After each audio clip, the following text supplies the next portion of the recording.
Ever wonder why yawns seem to spread like wildfire? Here's a quick science bite. Yawning contagiously is a mysterious phenomenon.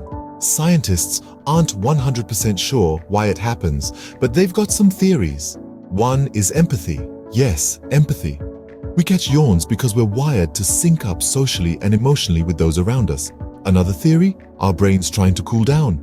A big yawn might help get more oxygen to the brain, cooling it off and keeping it running smoothly.